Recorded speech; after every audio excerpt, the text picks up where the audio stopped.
per usual. And since we last spoke, there has actually been a couple of new signings. Yes. Finally. But what are your thoughts on the new arrivals? I don't know much about them. Min Kwong and Yang, is that the South Korean boys? Yeah.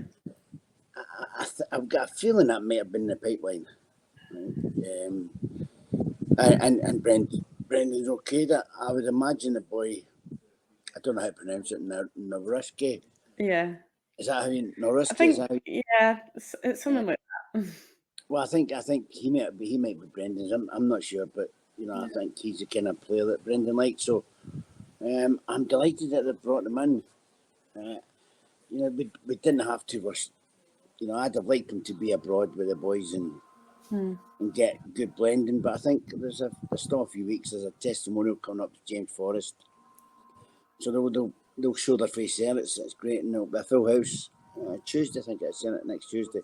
So that'll be a full house, and it'll give the guys a wee bit of time, to bed in and see how it goes. I don't know what kind of team Brendan has got in mind, but I wouldn't imagine that'll be the last. I think there'll be other signings coming in. Yeah, hopefully. I got the boy looks like a good centre half, doesn't he? He's play anywhere. So I think him, Carl Vickers, and will be a match, and and the other boys are fighting for the place really. Then after that, so. But it'll be interesting. Because I've always thought we need another good centre half. What to go with Cal Vicker, because there's one or two been doing it, but they're not doing it regular enough for me. If you know what I mean, they come in and play well. And the other boy, he's not a left-sided player. We call him, I can't remember his name. Starfield. He's not. Cal Vickers can't play in the left, so say he plays in the right and. Starfield's been playing the left, and so it looks awkward. So this boy coming in, I think we'll just see he'll blend in, and apparently he can play anywhere across the back four. So always good to have. It's good, it's good because I definitely think we need a backup for left back. Yeah, that's very true. Again, it's the manager's. It's a new manager. He came in, and he's given them more chance, and everyone's fighting for a place. Everybody's fighting for a place, and it'll be interesting to see who we're going to start with. But I don't think there'll be anyone. I think anyone who thinks that there's going to be any slacking it off will be short-shafted right at the door, I would think. So I think that's what Brendan does. He has a look at them, and I think what he wants. I know he'll continue it. So there's a few players being signed across the road, the other end of the city, but I think these are decent quality players that's coming in. Yeah, it looks like it for sure. Yeah. Well, that's the thing. It depends. I mean, their quality, whether they can handle being at a big club like Celtic or Rangers, is another thing. So that's very true. We'll find out, won't we? Find out enough, that's for sure. Yeah. Yeah, definitely. Well, yeah. Just actually speaking of Starfield, it's looking like he's the subject of a bit of interest from Spartak Moscow, I think. Obviously, you mentioned about how you think Celtic needed another centre back, but do you think if he were to go, they would need another one on top of that? I would think so. I think Starfield's going to find it hard with this. I mean, he's not let anybody down, but I just think this guy, if he's what I think he is. I mean, looking at him, listen, we can all look at good videos of yourself, even good videos out there of me, but you can look at them and say he's going to fit in seamlessly, but I don't know if that's going to happen. Stafford might want to still be the number one, and if that happens, then everyone's got to fight for their place. But I think if he could move on, I don't know. I just felt that he get caught a lot in Europe, especially. He was prone to a mistake. I think it's going to be different because it's definitely going to be a back four, and I like that.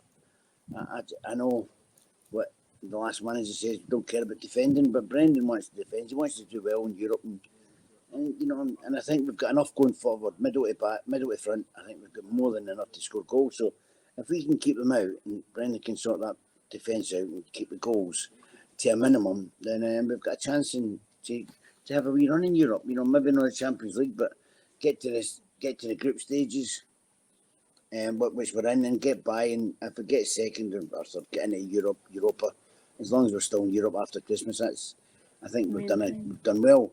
And then you can have a run at Europa League, because that's where they're at, I would think.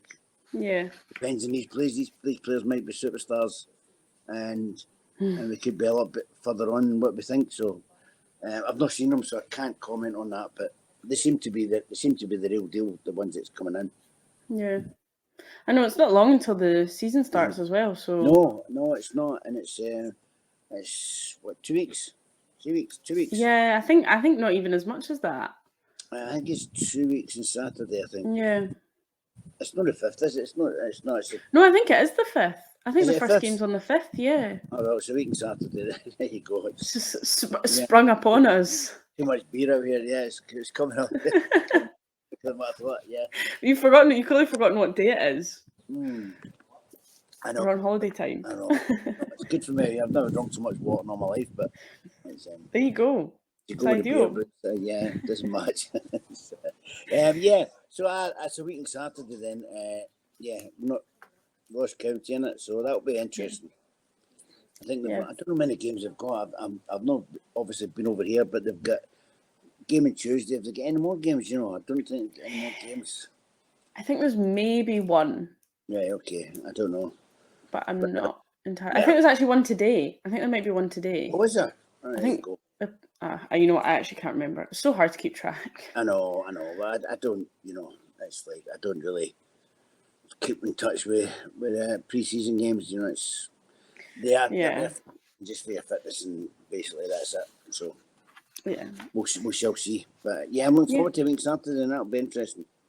Definitely. Yeah, and you mentioned about some more potential new signings, and obviously the goalkeeper position has been one that's been talked about an awful lot. Yeah. And there was rumours circulating a little while ago about Celtic being in for the Croatia goalkeeper Livakovic, who obviously was really impressive at the World Cup. It looks like he's closing in on a deal with Fenerbahce.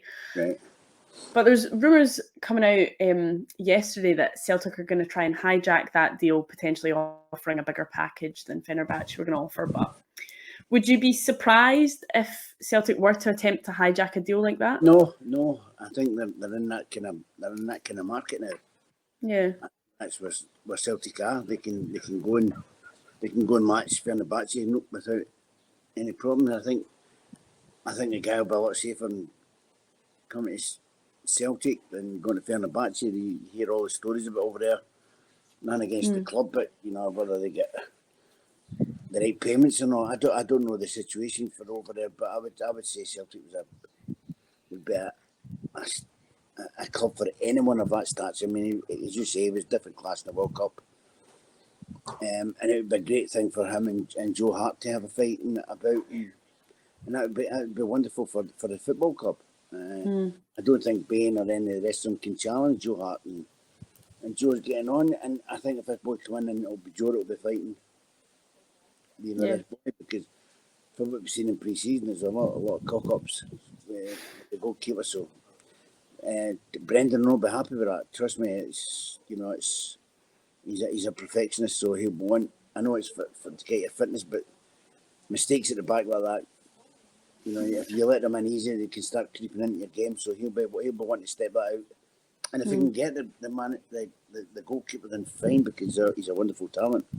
And it'd be great, and I'm going to say it, and people might not like it, but it'll be like a stepping stone for people like that. They come in, and if we can keep them for 2 or 3 years, get great service out of them, and sell them for a massive profit, that's the way Celtic are. And that's the business, isn't it? That's business, yeah, and it's a thing that, I mean, they've just signed three South Korean boys. I mean, that's that's not for jersey selling as well. So, he's hoping the boys can do it on the pitch as well. Yeah. Well, I don't know if you saw just when there was rumours about those two signing, I can't remember which one it was, but one of them basically came out and said that he wants to come to Celtic and he wants to be the best player at Celtic, and then he wants to go to the Premier League or the Bundesliga, and he kind of as you say, views it as a stepping stone to one of the bigger leagues. So I think we've got to accept. I think, I think you find that Celtic's a huge club, one of the biggest in the world, but in the league that we're in, there's not a lot we can do about it. It's just, it is what it is, and we are where we are, and we just got to get on with it. And I think that they're doing all right. Where they are, it's... Yeah. And if they go this year, and the fans will be happy. And if we get players for 2 or 3 years, we just can't say no to that. It's just when they come in, whether it's a Premiership or whether it's Saudi coming in for somebody like Jota who's offered them 200 grand a week, you can't say no to the boy. If you say no, then it would destroy him, wouldn't it? I mean, head goes down. It's 3 years. He's 25 and he can come back, or he can go anywhere. And he's made all this money. His family's looked after. I just, we're in the market we can't hold. We're a selling club, but to do it in Celtic terms is what they've always been about, and that's what it is. We can't do it. If we get this keeper and we get him for 2 or 3 years and he's outstanding, then fair play to him. Yeah. Exactly. If they win things at Celtic, I would rather go at Celtic than Fenerbahce, that's for sure. If I had the chance. Well, yeah, you would have thought so. Yeah, as a footballer, I would think we're looking at the size of the club and the supporters, and I would think, I know Fenerbahce's got wonderful support, don't get me wrong, but I would think, I don't know many people that go over there every weekend to watch football games, but they always keep an eye. The Premiership always keep an eye on us in the Premiership in Scotland, so. That's what people want to be. Yeah, very true. We'll see. Well, exactly. It's not a bad offer, is it? So. Definitely not. Yeah, and one of the other bits of news from Celtic was Carter Vickers back in training. Yeah. He obviously had that surgery. Mm-hmm. They kind of weren't sure how long he would be out, but. Do you think he'll be fit enough for next weekend? Do you think they'll want to risk him so soon? I don't know. I think if he's had a good rest, hasn't he? And if he's done the training properly and he's done the rehab properly, then I wouldn't think he'd be too far away. Yeah. He'll know himself. Listen, they've got that many people there. But the bottom line is, people tell him he needs another couple of weeks. These sports scientists and all that, they'll be telling him he needs to take another month and take another week. But he'll go and speak to the manager and say, look, I'm ready. And it's down to the player. And it depends what he's doing in training, Charlotte. They have small-sided games, they have big games. And if he can do that small-sided games, it's short and sharp, that's the most important thing. That he's not going to hurt that. Then the manager will put him in, because then you've got to get his. Doesn't matter how fit you are, you've got to get stamina and you've got to get game time and playing. And if he's anywhere near it, he might play in the testimonial. He might get a wee run out there. So I would think I think maybe the day might be too much, but next week I think it's another 5 days training. I think he could. The manager will know. It depends on him. And I don't think he'll be listening too much to the sports scientists, because they're all doom and gloom. They don't want you to play. And all the years I played, I don't think I played with anyone that was fully fit. So, you used to just get on with it, You just strap it up and get on with it, And the boys are wrapped in cotton wool now. But I would think Carl Vickers are an old school. He looks old school. And if he's anywhere near fit, he'll be saying, I'm playing. Yeah. You would have thought so, wouldn't you? Sooner the better, but I don't want him back too quick in case he breaks down again. That's the bottom line. Yeah, that's the thing, isn't it? We've got cover now, which is, if we can start felting this Naroki playing, and who knows, he might get a good understanding before Cal Vickers come back. Yeah, that's very true. It's not looking too doom and gloom anymore. No. Well, this boy can play left side, he's centre half, so that means that Starfield can play in the right again. So he'll not be used to that. He'll not wait. So, be a bit rusty. Yeah, he'll be a bit rusty, but we'll see. But they've got players now, and they've got players that they can cover it, so it's not going to be that much a loss. And and if Carl Vickers comes back, it'll take him a wee bit to get back to where he was at. So a couple of games will be good, and we've got cover now. You know, no disrespect to the Welshies and that, but these are top quality centre halves that we've got now. So we'll see how it goes. Yeah, definitely.